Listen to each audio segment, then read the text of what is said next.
Friends, in today's video we will learn about such a horrifying truth that will make your body shiver. Just imagine an ordinary restaurant where food was being sold cheaply claiming to be beef. But when the secret behind it was exposed, everyone was shocked. Customers were being fed human bones and pieces of flesh. The real shock came later when the female shop owner was arrested by the police and what came out from inside. Knowing that will make your skin crawl. To know the whole chilling story, watch the video till the end. If the video surprises you, then give it a like. If you are new to our channel, subscribe and click the bell icon, because today's story is beyond your imagination. Let's start. Friends, at the end of a narrow alley in Faizabad, Punjab, Pakistan was Mumtaz Begum's Kofta house. A tin shed, an old wooden signboard, nothing illuminated. Yet the shop was never empty. The steam from the large pot of boiling water and the aroma of beef kofta seemed to draw passers-by.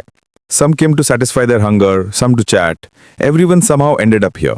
Mumtaz Begum, a cheerful woman of about 50, was the owner of this shop. Always with a thin scarf on her shoulder, a soft voice on her lips. Even when tired, she would not show fatigue to her guests. Beside her was her only son, 14-year-old Arman. The boy would wipe tables, pour water and run around with a smiling jeeb hi to customers. Regular customers included rickshaw puller Babu Chacha and Rukhsana Apa, the vegetable vendor from the next alley. On weekends, a few college students would also come. Everyone said, Mumtaz Abbas kofta has a different texture, the gravy has a distinct character. Some would jokingly ask what the secret recipe was. Mumtaz Begum would smile. There's only one secret, cooking with love. Yet, deep down she had an unease. For some time now, a supplier named Javed had been giving her meat at a low price. The man was simple.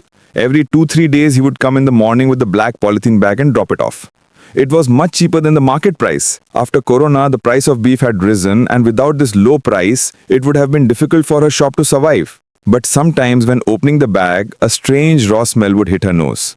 When cooked, it would blend with the spice aroma. Still, her heart would feel uneasy. That very evening, the first unsettling incident occurred. A new customer, Bilal, a law student from the nearby university, sat down at a corner table in the alley. He was just passing by, he said, and got lost by the smell of the gravy. He took a plate of kofta at the corner table. With the first bite, his eyebrows furrowed. The taste was good, but the texture seemed unusually firm. A little too tight. Mumtaz Begum came forward and asked with a smile, "How is it, son?" Bilal politely said, "It's good, but it feels a little different." Mumtaz smiled.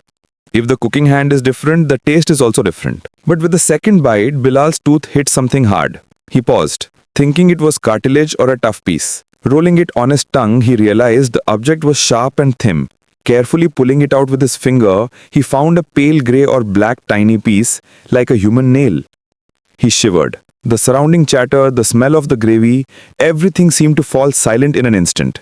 Mumtaz Begum asked anxiously, "Is there any problem?" Bilal quickly wrapped the object in a tissue and put it in his pocket. He said, No, the chili is a bit much. Will you give me some water?" Mumtaz frowned but didn't press her suspicion and gave him water. Bilal paid the bill and quickly left. Back at the hostel, in the soft light of the table lamp, he opened the tissue. The piece was clear.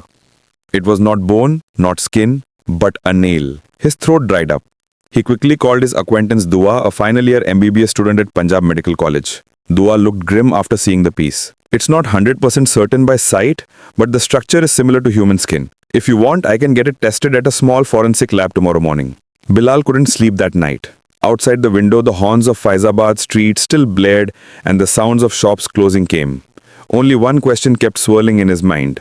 If this was truly a human nail, how did it get there? Meanwhile, after closing the shop and returning home, Arman slowly said, "I sometimes find Javed's meat smells different." Mumtaz smiled gently, stroked his head. "Times are bad. If you don't buy this at a low price, how will the shop run? God's will." But even in the deep female resolve standing at the doorway, she felt that a doubt in her mind was more stubborn today. Dawn broke in a grey haze. Bilal took the sealed nail fragment in a small envelope to the lab with Dua.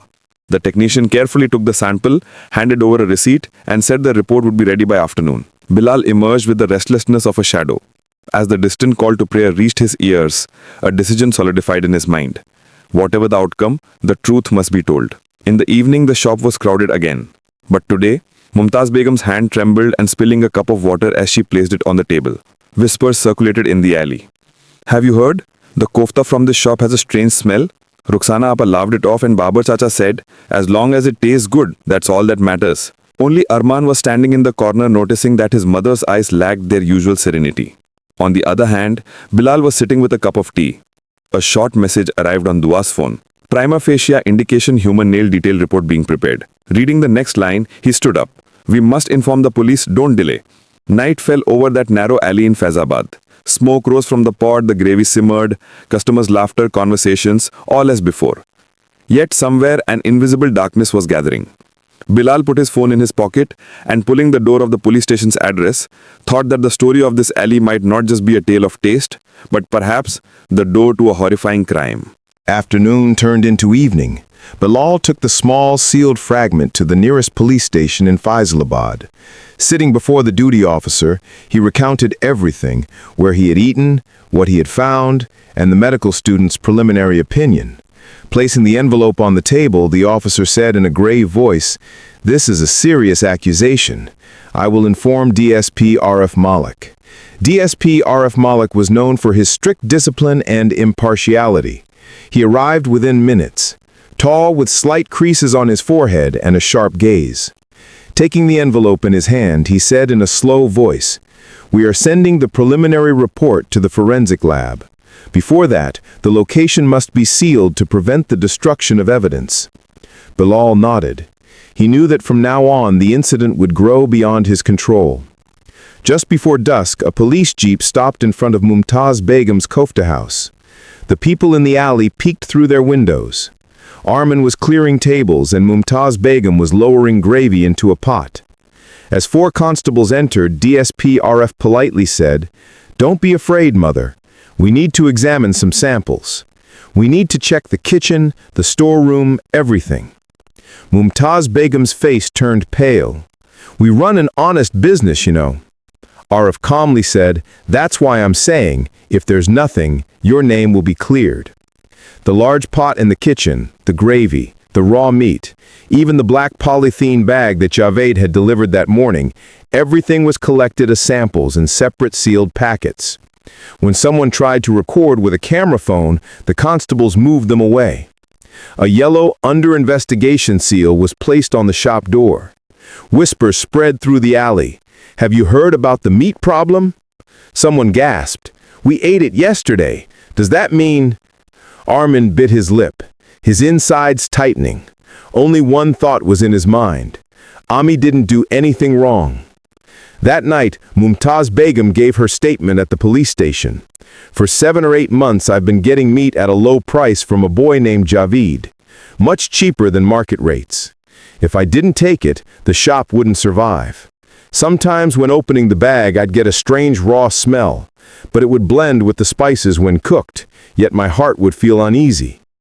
Arif Malik looked up from his notebook. "Tell me everything about Javed's appearance, height, gait. When does he come? Alone?" "He usually comes early in the morning, with meat and black polythene. Sometimes on a motorcycle. Once I saw a car. I get outside the city, the number plate, and inside the car there's a strong smell like formalin." A glint appeared in Arif's eyes. He told the constable, "Make a sketch of Javed. Pull all CCTV footage, toll plaza databases from the surrounding areas." The next morning a call came from forensics. Arif frowned as he reported, "Some of the samples show signs of human origin." His heart skipped a beat. He knew that if this news got out it would spread like wildfire. Nevertheless, he had to give a media briefing according to the law. "Preliminary indications of irregularities in some samples. Investigation is ongoing. Please do not take the law into your own hands." But the media headline read, "Human tissue suspected in kofta in Faisalabad." Uproar broke out in the alleyways. People spat or cursed at the sealed shop. On his way home from school, Armin heard, "There's the son of the one who sells human kofta." Fire started burning inside his chest. He returned home and sat silently on the floor. Mumtaz Begum put her hand on his head and whispered, "It's all God's will. May he restore our honor." Meanwhile, Javed sat curled up watching TV in a dilapidated house in the city. He whispered through his lips, "Excellent. The police are still busy with that woman." Just then there was a knock at the door. Several professional-looking men entered, their eyes cold as ice. One said in a low voice, "You've been very sloppy, Javid. It's become a hot topic. Those who pay you want no evidence left." Javid's throat dried up. The man placed an envelope on the table. Inside was a car key and a piece of paper. "Old warehouse by the river." As the man left, he said, "It's all about making a living. If you can't silence the boy who reported it, you'll be cut up yourself." In the evening, Bilal came to the police station and reported, "I've been threatened." "Be quiet," was written in chalk on the gate. Arif Malik's eyes hardened. "You will be taken to a safe house. 2 plainclothes constables will be with you. Don't be afraid, but your contact with the outside world will be limited." Late that night, Arif's team retrieved footage from 3 CCTV cameras in the alley. One footage showed a young man entering with a black polythene bag in the morning, masked but with sharp eyes. Another footage showed a black car occasionally stopping, and as the door opened, there was a faint smoke and a chemical-like smell. The nearby guard held his nose. Arif paused the frame and said, "Trace the number of this car. It's registered under Surridge Trading. Sounds legitimate, but it could be a shell company." The next morning, a raid took place at a dilapidated warehouse on the outskirts of the city. The door was open. Inside was a foul smell, black bags, and a rusty table. In the table drawer, a notebook was found, with coded accounts. On the right were a few names, some with a red cross beside them. Arif picked up the book and felt a chill. Match these with the names of missing persons. Officers sat down, opening the database. It was found that at least 10 names of people who had disappeared from surrounding districts in the past few months matched the coded names in the notebook. Despite efforts to keep the news under wraps, another rumor spread in the alley. "This isn't just about kofta, it's something big." Someone said, "Organ trafficking syndicate." How quickly people's faces change. Yesterday, those who called Mumtaz Begum a criminal, today some of them whispered, maybe she was framed. That night, after returning home, Armin sat down to draw a picture of a mother and son. Around them were yellow seals, a police van in the distance. He wrote truth in small letters in the sky. Seeing the writing, Mumtaz Begum's heart trembled. She put her hand on her son's head and said, "We won't give up, my son." That night, an emergency meeting was held at the DSP's office. Arif Malik, with red pins on the map on the board, said, "The logistics company's papers are fake. The black car travels once every 15 days. The next cycle is 2 days later. We will set up checkpoints. We need to get into Javid's network before he lifts off." An officer asked, "Madam, do you mean me? The public is angry with Mumtaz Begum." Arif Malik snapped, "I understand the look in her eyes. She has been used. But we need proof. Tomorrow morning we will release her from obligatory reporting, but she will have police protection. The cyber wing will work to counter social media disinformation." Light rain began outside. Bilal was taken to a safe house. The constable closed the door and said, "Don't open the door for anyone. Only open it for our call." Bilal sat on the bed, looking out the window. The distant sound of the azan drifted in. He said to himself, "Whoever it is, no matter how big, we will find the truth." And on the other side of the city, near the river, in another dark room, Javid stubbed out his cigarette and whispered, "I'll finish everything on the next trip. Evidence, witnesses, everything." The phone on the table vibrated. A message from an unknown number. "Change your route. You are being watched. If you make a mistake, you'll be cut up." Sweat beaded on Javid's forehead. The air in the room felt heavy, as if an invisible wall was closing in on him. The next morning brought a gray fog over Faisalabad. DSP Arif Malik had spent the night pinning routes on the board. That was now reality. The operation had to change. The fake papers of the logistics company, the black car's fortnightly travel, and the fragmented clues from the old warehouse by the river all came together for today. It was checkpoint day. In the morning, Mumtaz Begum reported to the police station for mandatory reporting. Her eyes were red, but her head was held high. Arif Malik said softly, "Mother, don't be afraid. We are giving you protection. You are a victim, not a criminal. It is our job to prove this now." Standing beside her, Armin clenched his fist and nodded. Outside, some people were recording videos on their phones. Some hurled abuses. Human kofta. The constables quickly escorted the mother and son through a back corridor. Meanwhile, Bilal was taken to a safe house where two plainclothes police officers were guarding him. The small room had a mat, a table, and inverter for power backup. In the morning, they handed Bilal a small walkie-talkie and said, "Minimize movement. Do as Arif says. Something big might happen today." In the afternoon, police teams were quietly stationed at 4 points in the city: the toll plaza, the bypass bridge, a service road, and a deserted junction by the river. Arif's calm instructions came over the walkie-talkie. "Target vehicle is a black sedan. We know the license plate. But the plate might have been changed. Up to 2 drivers. Do not advance until given the signal. Public safety first." As the sun set, a black car was seen approaching from a distance on the bypass bridge. Headlights low, unusually fast. As it reached the pontoon, the car suddenly slowed down, looking left and right, as if it smelled suspicion in the air. The team leader whispered, "Target in sight." Just then, the electricity in the safe house went out for a moment. Outside the window, a cartridge sound, 2 very light taps on the door. The guard constable held his hand to his ear and gestured, "Quiet." The next moment, a whispered voice entered through the window grill. "If you don't have eyes, you're finished." Bilal's heart pounded. As the faint inverter light came on, 2 shadows appeared, one with a gleaming knife. On the bypass, the black car suddenly swerved into the grass. Arif Malik immediately yelled, "Block! Roll out!" 2 hidden patrol cars simultaneously drove down the ramp. The black car, trying to avoid the bikes, hit the boundary and crashed. It tried to escape again. It shot controlled. With the possible sound of gunfire, the rear tire burst and the car skidded sideways to a stop.